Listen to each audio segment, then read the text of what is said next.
We are just 10 days away from NFL season. We got predictions on who's going to win the NFL awards. Phillies getting hot. College football started. We got Penn State on Saturday. Let's go.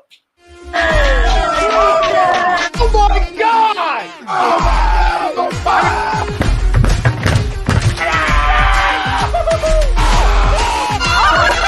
embarrassed! He's flying! Welcome in. It's almost time.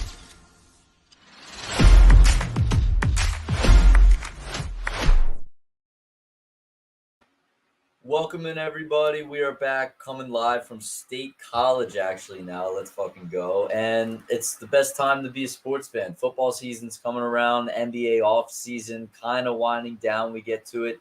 Playoff baseball's coming up as well. So let's get into it. Yeah, we want to start off with our sponsor for tonight, FanUp. FanUp is the best way to enjoy fantasy sports, daily MLB and NFL contests, and more. Win great prizes. Sign up today. Use promo code A2D for 5,000 bonus points. That's a $50 value. That's FanUp in the App Store. Let's start off with our poll question for tonight. Jalen Carter will win Defensive Rookie of the Year. Now, it's a bit difficult after seeing how he has done as a rookie in the preseason. He's been very dominant on that Eagles defensive line. Luke, I know you've been watching. Yep. But I just don't see it happening as a guy that, sure, the pick might not matter when it comes to Defensive Rookie of the Year, but at 12, when he was projected top 3, maybe even 1, and then he fell to 12, there's got to be something going on there. And to me, we'll get into our NFL award predictions in the next coming minutes, but to me, I'm going to have to disagree. I just don't think he will take this award. And yeah, Luke. All right, do you want to go with who you were going to pick? Go that route? And then yeah. Debate that? Yeah. So when I looked at Defensive Rookie of the Year and looked at, maybe the odds, maybe, potential as we got down the draft board, I decided to throw a curveball in there. I decided to go with Devon Witherspoon, rookie from Illinois, our rival, or I even wouldn't consider them a rival. We kicked their ass, except when we lost in 8 OTs to Tommy DeVito. But Devon Witherspoon, I think, is going to be very helpful in that Seattle defense. You're adding to Tariq Woolen. They still got Jamal Adams, and just a division that's very competitive right now. You got Seattle, you got Arizona, who's dog shit. You got the 49ers, who are always competitive. And then you got a team in, is it the Vikings? No. Is it the Vikings out west? Arizona, Seattle, San Francisco. And next team must be the Rams. The Rams. I'm stupid. But yeah, I just think Devon Witherspoon, when you're going against guys like Cooper Kupp, Deebo Samuel, and I don't even know who Arizona's wide receiver 1 is at this point. But I think he's going to be thrown into the ring, and he's going to fend for himself. I don't know his statistics off the top of my head. I know he's very dominant, allowing minimal receptions to top talents in the Big Ten. So Devon Witherspoon is my Defensive Rookie of the Year, actually. Yeah, I'm not hating on the player because I actually really like the pick. I think when you look at, I'm saying the draft pick in Devon Witherspoon, because when you look at Seattle's dominant defenses that they had back in like the Legion of Boom era and all that, really they had Bennett, who was a good pass rusher, but outside of that, they didn't have that many good, well-known, dominant pass rushers. So what they really did was they gave them,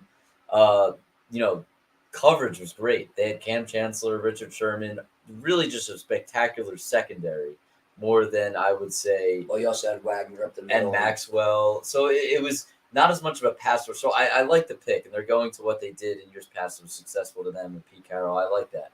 I'm going with Jalen Carter, and for me, it's a multitude of reasons. And I see a lot of the comments saying, let's see what he can do in the regular season. Let's see. I get that, and I'm completely on the same page. I'm not saying he's Aaron Donald like some of these idiots are already. I mean, can we relax? Yeah. However, when I compare him to rookies in the NFL right now, I have to put him in that favorited discussion for right now. One, more importantly than anything else, is because he was slated to be probably the best player in the draft, That's what I'm saying. non-quarterback in the draft.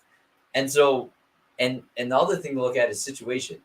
He's going on a team that surely lost Javon Hargrave and linebackers, but I mean, it was a pass.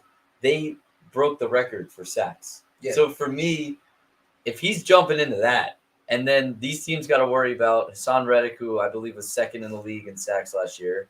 They have to worry about Brandon Graham, who is old but had a career year. They have to worry about another rookie, Nolan Smith. They have to worry about Fletcher Cox. They have to worry about Jordan Davis. They have to worry about all these guys. To me, he doesn't go in saying, like, week 1 to 5, teams aren't going to double him right out the gate. Sure. No, they're And not he getting could for him. really just go ham. Yeah. Like, the first 5 games, he could have, like, 8 sacks. Like, it could happen. Like, I'm not saying it will happen, but it could happen. And when you look at it, again, I love Witherspoon, but he's probably not even the number 1 corner on his team. No, it isn't. It's Tariq Woolen. But that's the thing is that with that defensive scheme that they have, with they always produce this well-rounded secondary. I think he could fit right in and be a very key piece. I like the pick, and the other thing about it is secondary. It's harder to win this award. Oh, 100%. I mean, I was looking at the history. Yeah. It's all pass rushers, and honestly, I had to fade the Eagles. Yeah, I get it. But it it should be Jalen Carter. I'd honestly be kind of, as crazy as this sounds, Surprised. I would be like very shocked if he did not win Defensive Player of the Year. No, I saw it was him, Anderson, Tyree Wilson, and then it was like Christian Gonzalez and Devon Witherspoon were the 5 favorites. That makes sense. Yeah. All right. Let's go to the next one. Going off a defensive rookie, let's get into offensive rookie. So, okay. Offensive rookie, after I always have been talking about JSN this whole offseason. We do another podcast with our student organization, Con Radio. I loved Jackson Smith and Jigba, coming out of the draft. Just, great frame, great speed. Obviously had his off year with Ohio State, and as much as it sucks, he killed Penn State. But I actually shied away from him, especially after this wrist injury. Who knows how he'll return from this wrist surgery. But I went with Jahmyr Gibbs, who's been getting all the hype out of camp. Yep. I mean, he's been looking great. And, I have his stats from last year at 151 carries, 926 yards. That Lions offense, they loved their running backs last season. I mean, you had a 2-headed tandem of Swift, who got all the yardage, and then Jamal Williams would just punch it in. I really see Jahmyr Gibbs, as much as they brought in David Montgomery, I truly think by the end of this season, whether it's from injury or from trade, I truly see him as a 3-down back. And they've been using him in the slot. They've been using him out wide. They're going to do whatever it takes to get him, get the ball in his hands. And I think he went 6? Gibbs. He went 12th, I believe. 12th. He was the second running back off the board, regardless. The fact that they drafted him that high, I mean, I didn't hear too much buzz about him. They gotta really love him. They gotta say, you know what, we're getting the ball in his hands whenever the hell we can. So yeah, Jahmyr Gibbs is my offensive rookie of the year pick. We did a swap. I picked him first going into it because I'm a fanboy of his. I pretty much try to get him in any fantasy league I can. No, I didn't. I did it first, and then I kind of refrained because I thought I had to go with my boy, and I thought you would definitely go with the guy I'm going to say. And that's Bijan. And to me, it's because of multitude of reasons, just like Jalen Carter. But one is that he's probably, outside of Saquon Barkley, the most talented running back coming into the draft in this generation of football. I'll say that. I don't want to go as far as the historical guys and go, start a huge argument there. But and it's also the situation he's in. He's on a team with a young quarterback who hasn't proven much. They're going to try to minimize his role as much as possible. I don't think they're going to play around at all. Arthur Smith's a guy coming from Tennessee. That's another reason. Run-heavy offense. Running back dominant offense. That's why they drafted him. Am I a huge believer in their offensive line? Not really, but I don't have to be because I think he can get it done in other ways too. I think he's going to put up a shitload of stats. And when you look at Desmond Ridder, I'm a big Drake London guy. I think he's going to be a good pro. But, I mean, the two biggest friends outside of the offensive line of the quarterback is check down your tight end, check down your running back. Kyle Pitts and Bijan Robinson. I predicted it earlier that I'm going out on a limb. I think they're going to win this division, this horrible, crappy division. And I think Bijan Robinson's going to have a huge role in that. And if they make the playoffs, which I'm predicting they will, I'm not dying on that hill. It's just, I threw it out there. Why not? You have to take a shot on somebody. It's them. Yeah. If they make the playoffs, it's because he's going to rush for like 1,200 yards and have 15 touchdowns. Like, he's going to go berserk. No, that's the thing is, if, like you said, if they do make the playoffs, it's going to be on his back. I just don't see them making it on his back. And sure, they drafted him in the top 10. You don't draft a running back in the top 10 for nothing. But I think that, with this offensive line, we don't know how it's going to be. I truly think they could try and improve with Desmond Ridder. But yeah, no, I'm dying on that hill that Jahmyr Gibbs is my offensive rookie of the year. All right. Well, I love the Jahmyr Gibbs pick though. He's like a slot receiver too, which is absurd. I think he could go like 100 catches and like 200 carries. Yeah. Let's get into offensive player of the year. So, offensive player of the year, typically your MVP is going to be a quarterback, and then your offensive player of the year is typically going to be a running back, wide receiver. Right. So, I went with a running back that I don't think he has won it, but which is very surprising. I mean, honestly, it's not too surprising with his injury history. I went with Christian McCaffrey. I am not the biggest fan of Brock Purdy, and I will say that till the day I die. I don't think he's going to do all that well in this 49ers offense. I think they're going to have to rely really heavily on Christian McCaffrey, and I think with the training staff that the 49ers have, I think he has the potential to play all 17 games, and maybe he rushes for 1,000 and receives for 1,500. I think he could have 20 all-purpose touchdowns. He's going to be an absolute monster. Purdy's just going to keep on checking it down. Luke, like you just said with Ridder, I think Purdy's going to check it down to his tight end, and he's going to check it down to his running back, maybe even his other running back, wide receiver, Deebo Samuel. But yeah, I think Christian McCaffrey has the potential, and I think he will win the Offensive Player of the Year. All right, I'm going out on a limb with this one. People are hyping him up, and I think it's for good reason. He has a quarterback now, and I don't love picking him because he's an Ohio State guy, but I'm really fucking excited to watch him play this year. I think he's going to tear it up. There you go. Garrett Wilson. I think this guy is the number one receiver on a really, really talented team. If there's one thing we know about Aaron Rodgers is that when he has a number one receiver, that's his guy. Mm-hmm. He doesn't really check down to the tight end all too much. He never really has. Number two receivers are good compliments, but they're not really standouts like the Randall Cobbs and I guess Jordy Nelson later in his career. But when Devontae Adams is on that field, he's going if it's 3rd and 5, he's looking Devontae Adams and only Devontae Adams. And if not, he's making a play for himself. Yeah. I think they're going to force feed this guy the ball. We saw a glimpse of it in the preseason. I get it's a preseason game. It's against backups. I'm not saying he's the best receiver of all time. Giants backups, but that catch that he made in the end zone was impeccable. And I think part of this rejuvenation process of Aaron Rodgers and part of his huge part of the reason why he wanted to go there was because he thought about what it would be like to play with him. I'm really excited to see what it looks like. Again, he's an Ohio State guy, so there's absolutely no bias here whatsoever. I'm going out on a limb and I'm picking him. I think a lot of times when you look at these awards, sometimes you look at them and you go, well, I would have never predicted that in the preseason. And I think this could be one of them, and I'm taking a shot. No, that's a very interesting pick. And, I mean, it's not unfathomable. I mean, like you said, with Aaron Rodgers, he loves his wide receiver ones. We even saw a glimpse of it last year with Christian Watson. I mean, he wasn't truly the wide receiver one. I mean, you could make an argument for Adam Lazard, but he just loves his wide receiver ones. He loves to force feed them the ball, like you were saying. So that's not a bad pick.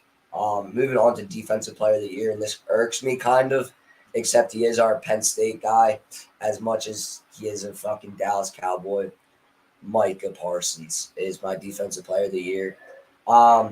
Just an all around animal on that Dallas defense. I truly, it sucks having to root against him as a Penn State guy, but just as a freakish athlete like that, 106 solo and 26 and a half sacks in his past 2 years. I think he's averaged about 13 and a half sacks. I think he has the potential to break the 15 threshold. I truly think this defense is going to be on the field a lot. It's with Dak Prescott as quarterback. He's going to probably go for 30 fucking interceptions. The 30 for 30? Yeah, literally. But yeah, I think Micah Parsons is going to strive on that Dallas defense. They've been emphasizing defense these past couple of years. I know we've seen a little emergence of Trayvon Diggs as much as he always gets burnt. The defensive line is, it's not the greatest, but it's definitely not the worst.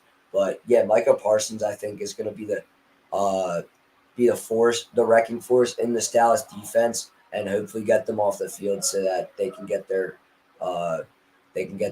weak ass quarterback on the field. Yeah, I don't hate the pick at all. I kind of just didn't want to pick him, just like you don't want to pick Jalen Carter. Yeah. And I'll also take a little side here. Like, I'm kind of a scumbag Penn State fan, but I don't really treasure him to be Penn State, luxury. Like, the guy, senior year, whatever, this last year, what could have been in college, he, completely faded the team for COVID reasons. I just think he had no interest in playing, honestly, and he gave up on the team, and they had a down year. But whatever. I've never liked Michael Parsons because of that reason.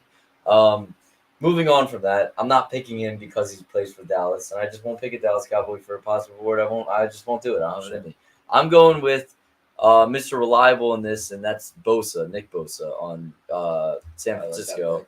He puts up a shit ton of stats, and he's, again, surrounded by a whole lot of other good defenders. They just got Javon Hargrave on their team as well. He's a good pass rushing defensive tackle. Going to make his job a whole lot easier too.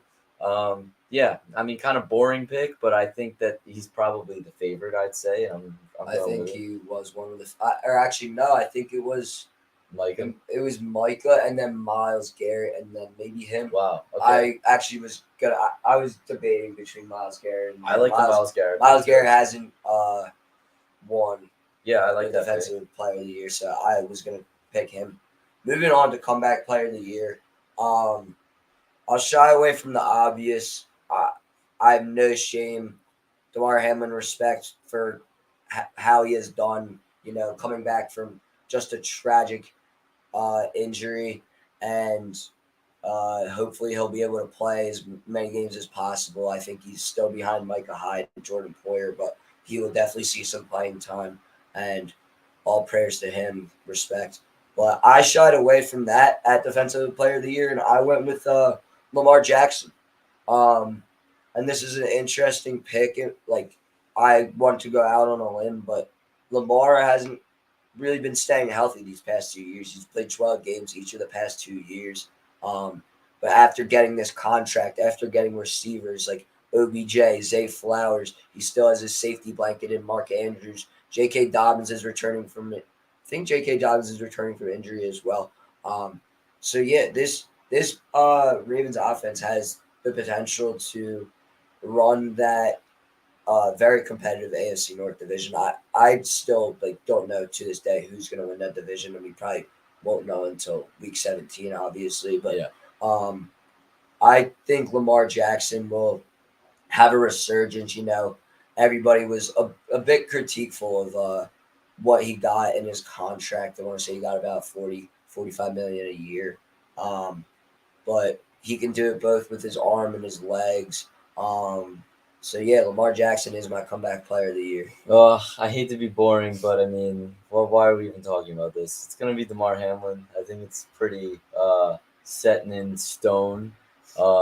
So I'm not even gonna pretend like I'm gonna throw out a pick, and it's gonna be him. All right, Like not hating. I'm not hating at all. He deserves it, but that's gonna fair. it's gonna be him. That's fair. Last award before we get into MVP, Coach of the Year, and it's gonna be surprising when I do announce my MVP, but my Coach of the Year is Dougie P. Doug Wow. Peterson. Yeah, I know it was hard picking him after took the Birds to the Super Bowl, but you talk about a guy that has set up this team for success after taking them out of the slums. They went to the playoffs last year. Trevor Lawrence's second year, won a game exactly. He's going to be very competitive in that division. I think he has potential to take them even to the AFC Championship. Who knows? Maybe even the Super Bowl. But just the system he has run around Trevor Lawrence, and they got all those receivers, the tight end. Their defense has improved tremendously. And yeah, so Doug Peterson is my pick to win Coach of the Year. He's also my pick. I can't lie. I went Dougie P as well. Wow. I had to go. No, here's another thing. Like it's a regular season award, so he could lose in the first round of the playoffs, and it doesn't matter. They have the potential because of the division that they play for, and the addition of Calvin Ridley, their first overall pick from last year, Walker's. I mean, you can imagine him getting better. He kind of had a quiet year, I'd say, a little bit. It was very quiet. Yeah, quiet year, and that's not to say he's gonna be a bust, but another year in the league. Now we'll see what he can do. And that division they play in, they could rack up like 13 wins. Like their division is like a joke. They could rack up 13 wins. Trevor Lawrence seems to get better each and every year, especially under a guy like him. Don't really have a quarterback. I mean, I'm not gonna shoot down all the other rookies, and I mean, who knows what the QB situation in Tennessee is. I think they're going with Tannehill week 1, but we could see Malik Willis or Will Levis later on in the season. But Anthony Richardson and CJ Stroud, I haven't seen too much out of them in the preseason. It's just they could run away with this division, and like you said, have 13 wins in the division. 100%. I completely agree with that. You want to go to MVP now? Damn. Yeah, I know. I got a little frat flu. MVP. And I don't think this has ever been done. Maybe I'm wrong. I'd have to fact check myself.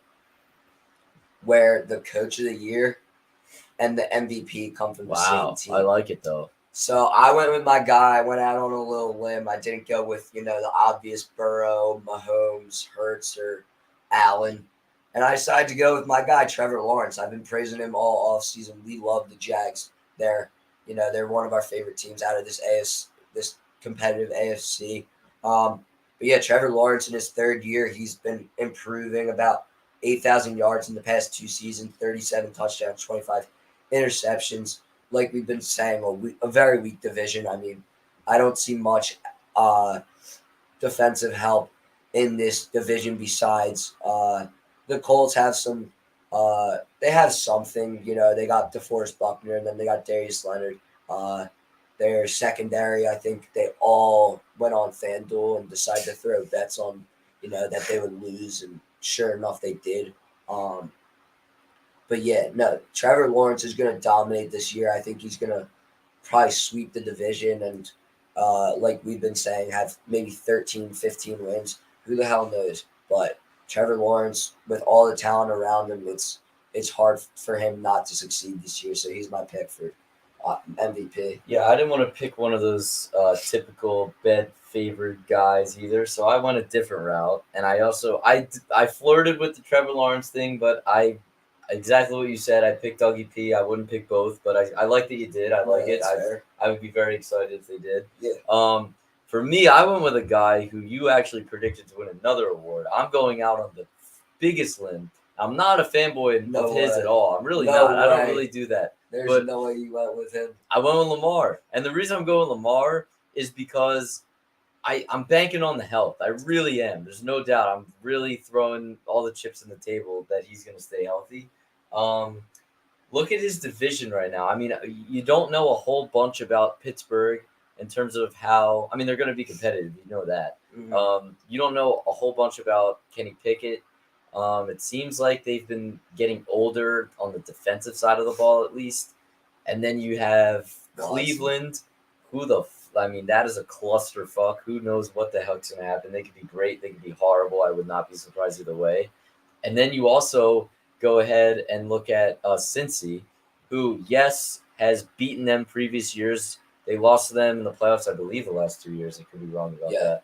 And so you go into it saying, well, you know, how could you pick him to win MVP if he might not win his division?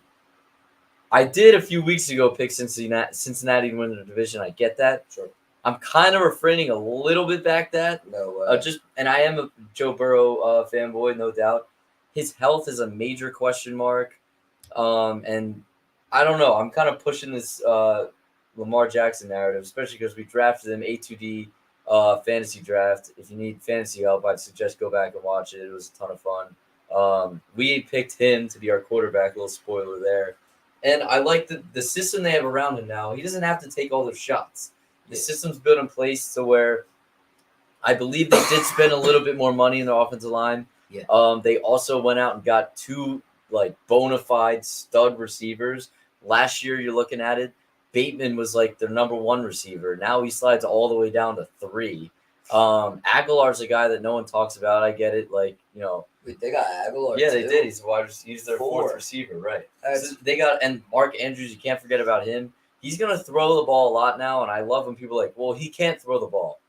We don't know that. Is he the best at throwing the ball? Hell no. But I mean, that's not what makes him dynamic, and he hasn't been in a system where it's required or it's suggested that he should throw the ball.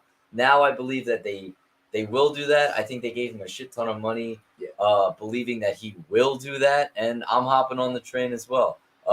Again, Aguilar, I mean, I get it. He's nothing to sneeze at. I mean, the guy was dropping babies and we were catching them, a wide receiver 4, I mean. Yeah, good.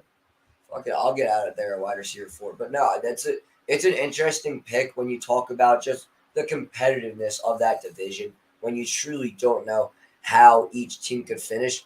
The Ravens could finish 1-4. I mean, we seriously. I'd be pretty surprised if they were 4, but no, I would be very surprised as well. I mean, I had the Browns making the playoffs when we talked about it earlier, which it's interesting. I'm looking forward to seeing what the Browns do with this offense with Deshaun Watson in his second year there. But no, Lamar Jackson is a very interesting, but not a long shot pick, I would say, because like we've been saying, he has the weapons now where who knows what the hell he can do. I mean, he lost Marquise Brown last year. He didn't have shit for a receiver. I mean, it'll be interesting to see how they do with this new offensive system. He has some offensive line pieces. Hopefully he doesn't have to run and put his body on the line every single goddamn play. But yeah, I mean, those are NFL season awards. We're about 10 days away from, I think we got the Chiefs and the Lions. Yep. With Jahmyr Gibbs. Thursday night, hopefully Patty Mahomes doesn't win. I can't stand him anymore. I mean, he dominates this game at the moment. Coming from someone who typically hates greatness, and someone who actually is an Eagles fan and lost in the Super Bowl, I don't understand why I don't have that hatred. I don't know. I have no reason for it. I just don't. No, I hate people that just dominate the game. I mean, typically I do too, but I don't know what it is. I know you're the biggest Tom Brady hater. Yep. Yeah, no, it'll be interesting with this NFL season kicking off. That definitely looking forward to it. We are just at about the halfway point, so we want to give again a shout out to our sponsors, FanUp. FanUp is the best way to enjoy fantasy sports, daily MLB and NFL contests, and more. Win great prizes. Sign up today. Use promo code A2D for 5,000 bonus points. That's a $50 value. That is FanUp in the App Store. Now we're going to get into a little college football weekly recap. So we had about 7 games on Saturday. Not many notable teams played. However, we did have Caleb Williams, projected number one pick. Who did you see those rumors, by the way, that he might not even go to It's the draft? bullshit. It's not. True. That's It's- what I'm it's saying. not I think true. it's just he wants media attention. Well, it's not even that. He just doesn't want to talk about the draft when he's about to go on a national title. That's run. true. That to me was That's all it true. was. I mean, for him to go out and be like, no, like I'm fully focused on the draft. To me, if I'm his teammate, I'm like, fuck you, like, you know what I mean? yeah, exactly. He's just stat chasing at that point Yeah. rather than trying to win a title. But he was all around dominant. I think he had 4 touchdowns against a weak San Jose State team. We also saw another notable team in Notre Dame rolling over Navy, 42-3. Sam Hartman came over from Wake Forest and just absolutely dominant in his performance. We'll see how he does the rest of the season. We got a decent college football slate this weekend. Not too many competitive games. Definitely looking forward to, obviously, mostly the Penn State football game, 7 p.m. Against West Virginia on NBC. Definitely looking forward to it. Looking forward to a great day. Seeing this team shine against hopefully a weak West Virginia team. Best game of the week, in my opinion, is going to be this FSU LSU game on Sunday. 2 ranked opponents. I think we got 8-6 or 8-5 in the 2 rankings. I'm honestly not positive, but just going to be an absolute slugfest with Jalen Daniels and Jordan Travis. And then my upset watch of the week, I have South Carolina at home over UNC.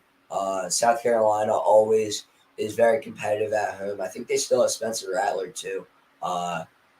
They beat a lot of teams at home. It'll be interesting to see. But yeah, those are my college football weekly updates. Luke, you got anything else? Notre Dame's a sleeper. Going into the season, I don't keep up with the transfer portal all too much. Sure. But going into it, Sam Hartman was very talked about, hyped up, whatever you want to say. And he looked really good, and it was against a team that was not nearly as good as Notre Dame was. I understand that, but they could be really good, and I see them in a lot of predictions to make the playoff.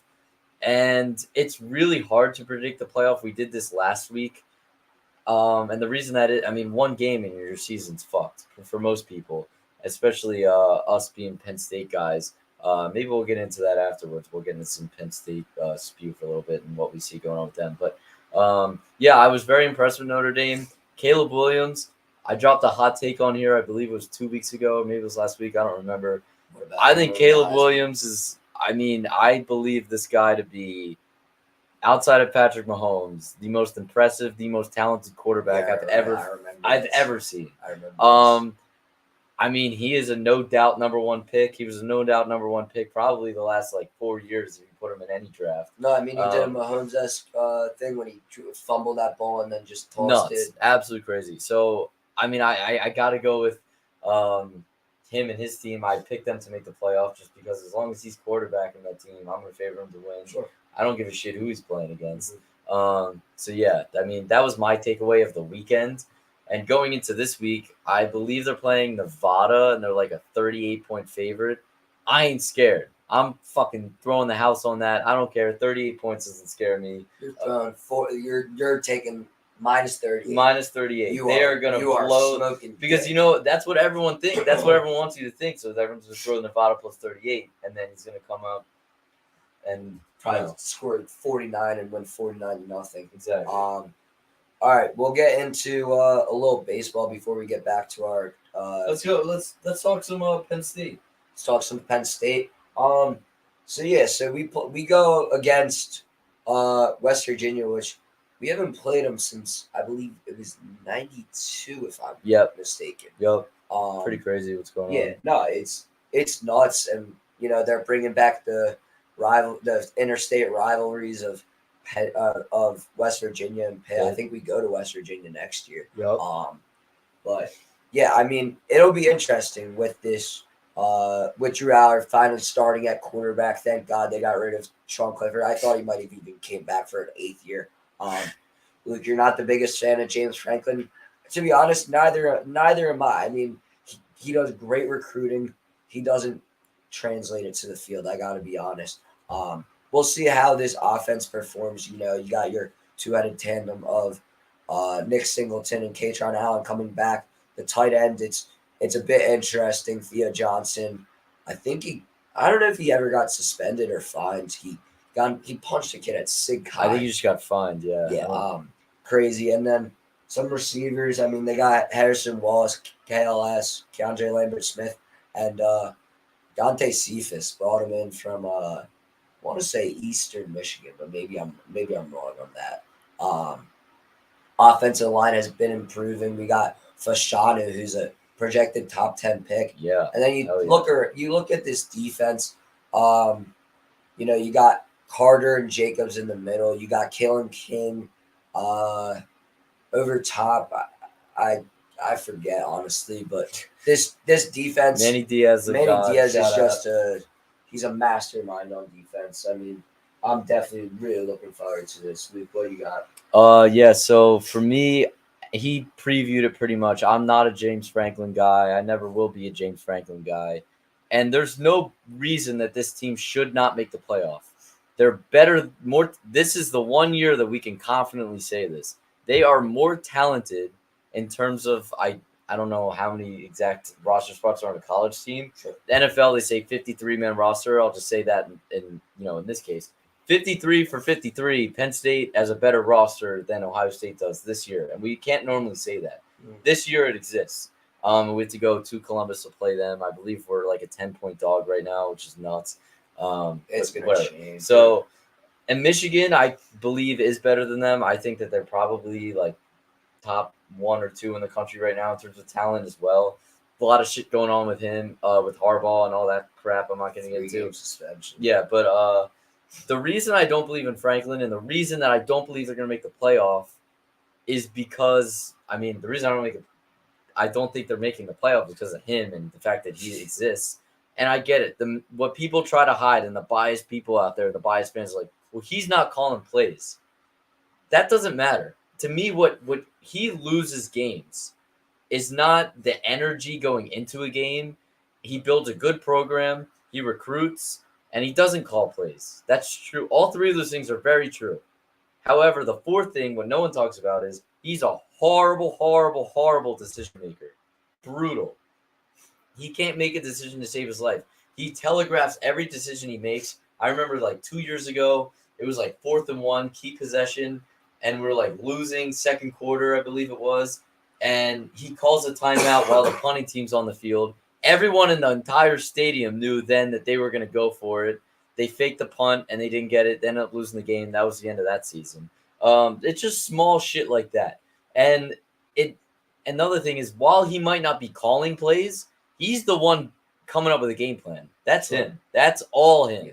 And when you look at going into the Michigan game last season, which pretty much derailed their chances at all to make the playoff, that strategy going into that game, making Sean Clifford be the reason you're going to win that game.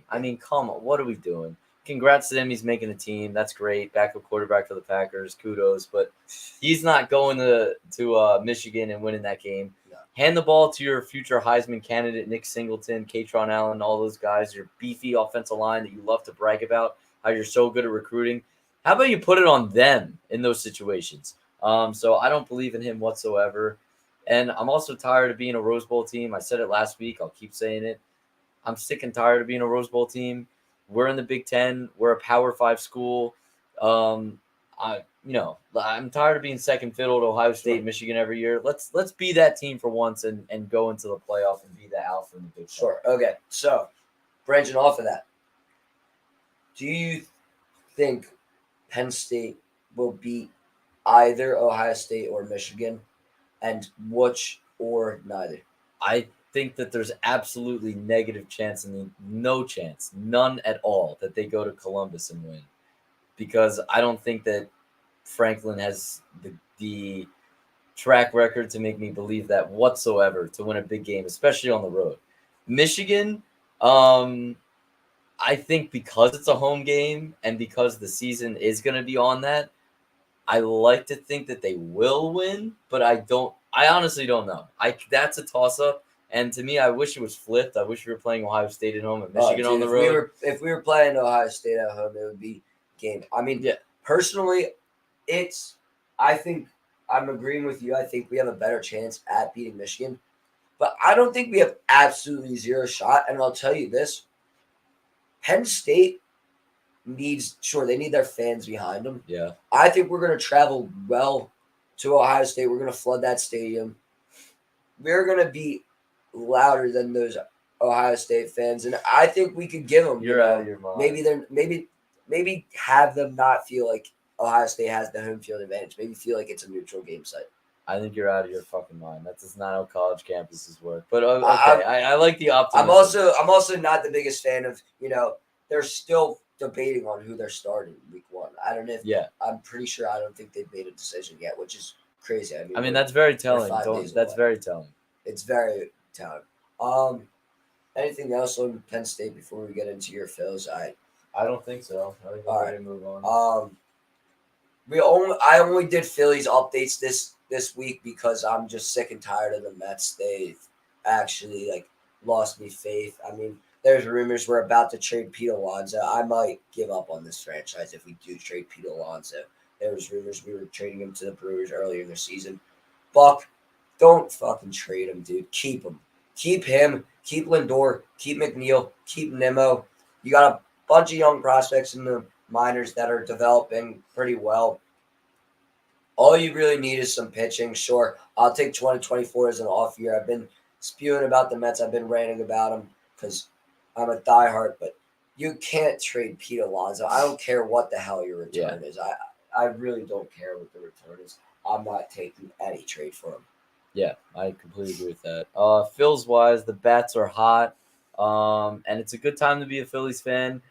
The one negative, and the reason this is the only negative, and I think a lot of fans are starting to kind of be a tad bit concerned, as Kimbrel hasn't been as sharp as he was going into the All-Star break. Coming out of it has not been the same. Otherwise, bullpens look pretty strong. Alvarado's come back. It seems like Ranger Suarez is on his way to coming back as well. And it feels like now the Phillies are at a point where, as I said after the trade deadline, Rob Thompson can fuck up his lineups and they can still win games because there's so many different opportunities and possibilities in terms of what lineup he's going to try it out onto the field. Sometimes it's Cave, sometimes it's Rojas, sometimes they DH Schwarber, sometimes they DH Harper. And it will be interesting to see what they're. I don't think that they will. I'm not sure how much this is being debated within the Phillies. I don't think Rhys Hoskins comes back, but if he does, how does that work out? Because then you got Harper's your everyday DH. Are you risking Schwarber in the outfield? I mean, not even Schwarber in the outfield. You're risking Hoskins at first. I get it. He doesn't really have to move, but I don't know. I'd rather him sit on his ass as much as he can. Him DH? It's interesting. Yeah, then it would put you in a tough spot. Bryce Harper would have to play first base pretty much every day. I like how Alec Boehm can flip from third to first every single game. Then you're playing who? Edmundo Sosa at third base, dude? I mean, you're playing Boehm. But I'm saying when you flip him from third to first. Oh, yeah, no, I get it. No, I'm not talking about for the playoffs. I'm talking about regular season. This is why they've been winning. This is why they've been winning. Yes, versatility is a huge part of it. They're deep. Pitching wise, we've talked about it a million times before. I feel like every pitcher they trot out on the field, I think could 100% win that game. Whether it be Lorenzen, Nola, Wheeler. They could win it, but they could also lose it. I mean, we've seen each of them crash and burn. Yeah, no doubt. But I think going into last postseason, you have these guys. You have the most winning player. I don't know if to this point I haven't checked, but in terms of Taijuan Walker pitched today again. I believe so. Yeah, I believe he is the winningest pitcher in the league as of today. But this Chrome says double digits. Yeah, I'm gonna have to agree as well. We just talked about that. I think he's in the best position to get 12.5, 13 sacks compared to other guys. Witherspoon's another guy people talk about. In terms of interception-wise, he's not even number one corner of his team, but we'll see. There's a whole lot of other guys that could be considered as well. But yeah, good time to be a Phillies guy. And I'll ask you this now because it seems like they're finally playing at their best. So now we can really have this conversation. I've said it weeks before. I said the problem's inconsistency. But when they're at their best, I think they're the second best team in the NL. How do you feel about that right now that you're starting to see some consistency go that way? So as much as as much as I, see that the Phillies are making this outburst, I still am probably going to take the Dodgers in a 7-game series. Okay, I mean, you can't argue. You can't say it's a stupid take. It's I think they're both 2A and 2B behind the Braves, and I think there's many arguments to be made for both sides. But I said it before when we talked about this argument about 2 or 3 weeks ago. I'm pretty sure I said the Dodgers moves that they made at the deadline were tremendous for them. Not only because they were good ass players, because they really were. And Lance Lynn was having probably one of his worst seasons, if not the worst season of his career. They also got Ahmed Rosario and Kike Hernandez, 2 average middle infielders. But this Dodgers team is just very deep. I mean, some days JD Martinez isn't playing. Some days Max Muncy isn't playing. These are guys that are hitting 25, 30 home runs a game. And sure, the Phillies have the same exact depth. I mean, in my opinion, I think the Dodgers are more deep. But in the end of it, I'd still probably take the Dodgers in a 7-game series. But it wouldn't shock me if the Phillies take the Dodgers. Yeah, I don't hate that take. I got a little bit of bias. I'm leaning towards the Phils, and also because they did it more recently. And, screw that Disney World title that the Mickey Mouse title that LA won a few years ago during the COVID season. Actually, that's like trick too.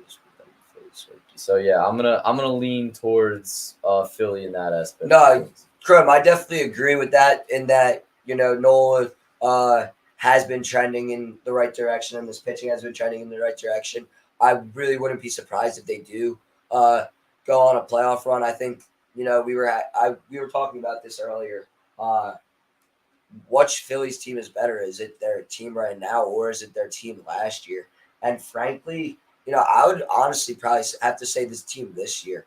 You talk about a team that had, I would say, like Segura compared to Trey Turner. It's not even close. And then, I mean, they didn't really lose too much.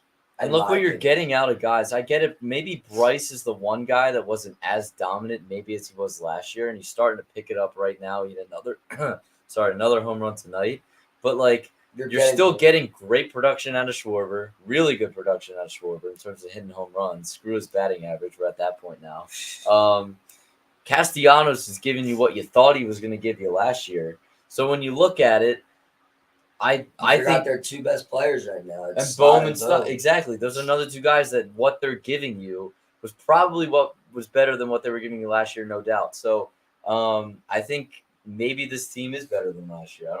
I honestly don't even know if that's debatable. But the other hand, that this Atlanta team is better than the Phillies were last year. Not even close. I think what does stop this Atlanta team, though, and it's been dying down, their pitching. I mean, sure, they had guys like Elder and Schuster, and I think it's Fried, Morton, and Strider to round out their rotation. These rookies now are, they're showing you that, hey, they might have not been what they were those first couple of games. But it'll definitely be interesting to see if the Braves can go back to the World Series, if they can win it. I honestly think they're my favorites, and it wouldn't surprise me. But at the same time, could we see a team like the Phillies knock them out? Could we see a team like the Dodgers knock them out? Could we see a team in the AL knock them out in the World Series? It'll definitely be interesting. Yeah. I think the team this year as well. Yeah, I mean, losing Reese is no doubt hurting the team. Not much now, but really in the start of the season, it really hurt them. But, I mean, in terms of what you're getting out of Bohm, Stott, Castellanos, and what you're getting now out of Trey Turner, I believe that they have more – their difference in impact is more than what Reese would give you, if that makes any sense. So I agree that they will – this team is better than last year's team. I'll go to say that. Yeah. All right, let's get into the shout out of the week. You got one. Well, I kind of brainstormed on. All right, yeah. First, I'll go with a diss because I like to do this. And again, I feel like this is a weekly occurrence now. Yeah. I could diss this guy all day, any day, whenever you want, time and place. I can diss this guy. James Harden. We haven't been on in a while, so this has come out a pretty long time ago now, but we'll say it here today. The reason that he's going, and going to league officials and wants to get investigated and all this kind of shit is because he's mad at the timing of him being traded, that he's not being traded yet. One, I don't know if I believe this because I don't think he wants to be investigated for taking an illegal deal because that might result in a harsher fine on his part and kind of maybe a suspension. Who the hell knows? No one knows. So I don't really believe it. That's number one. But if it's true, you have to be the biggest idiot in the planet. Like what are you talking about? You're mad about the timing? First of all, if you're so mad about the timing of you being traded or not being traded, how about you act like you should be wanted? How about that? Because you've been all around the league now, it seems, at this point, and you can't be trusted. Your word means jack shit, and you're an impossible piece to move because of the amount of money that you're making with the production you're giving. Who the hell, what team in the entire league would give up what it takes to get you? Nobody. So if that's actually the reason that you're mad and you're pissed off and you're going to cause this huge rant and holdout and all this kind of shit, let me tell you what, James Harden, you're out of your mind. Maybe you should have showed up for Game 7 and Game 6 last season. Maybe you should have done that and you would have been traded tomorrow, the day after you did request the trade. So I'm sick and tired of your bullshit, and good luck to whatever the hell team has to deal with you next. I see that you're Guangdong, yeah, and please go to China. Do it. Make an embarrassment of your whole career because you've had a Hall of Fame career. Make an embarrassment of it by going to China. Please do it. Are you gonna shout out your boy who got a jump shot again for the 8th time? Oh yeah, fake shout out. Actually, I'll go this route. Diss to all these idiots on Twitter that want to believe Ben Simmons is going to have a jump shot for the 8th summer in a row. My God, if you believe that, I mean, you could believe anything. You ain't fooling me. I'd be shocked if he's going to play again, let alone hit a goddamn 30-footer. I mean, come on. Free throw. Jesus. Yeah, so fuck him. No, I don't believe that at all. And moving on with that, my shout out of the week goes to a guy that we mentioned a little bit earlier. Trey Turner hit 2 dingers today. Errors seem to be going slightly down, so that's good and positive. And it's not a coincidence that when he's hitting well and fielding well, playing better defense, that they seem to win more games. So, yeah, he's clearly been the most noticeable difference in terms of them being on this hot streak. And I get it, they haven't been playing the best teams in the league. I get that, but they're still wins at the end of the day. So, yeah, Trey Turner, shout out. My shout out of the week, I'm not going to be that guy that over exaggerates about preseason, but Jalen Hyatt, burnt. Sauce Gardner, defensive rookie of the year, twice in a row. Tyrod Taylor sucks ass, couldn't connect with him.